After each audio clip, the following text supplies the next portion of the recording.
បាទអនុញ្ញាតគ្រប់ជំរាបសួរក៏ដូចជាសួស្តីពុកម៉ែបងប្អូនទាំងអស់គ្នាសូមស្វាគមន៍មកកាន់កោតម្រូវ Channel របស់ admin ទៀតណាពុកម៉ែបងប្អូន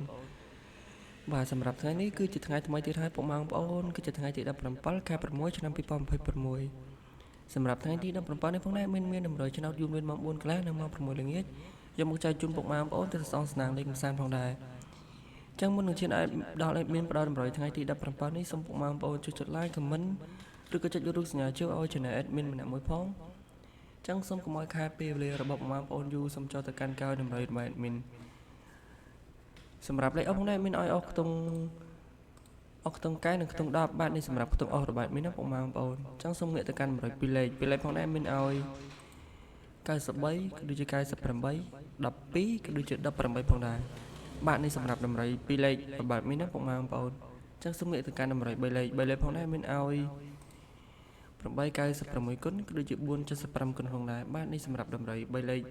របស់ admin ណាពុកម៉ែបងប្អូនផ្សាយលេខល្អលេខផ្សេងមកចែកជូនពុកម៉ែបងប្អូនទៅសងស្នាមលេខពុកម៉ែបងប្អូន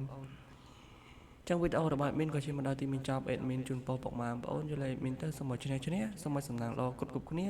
សូមគ្រប់ជំរាបលាជួបគ្នានៅវីដេអូថ្ងៃស្អែកទៀត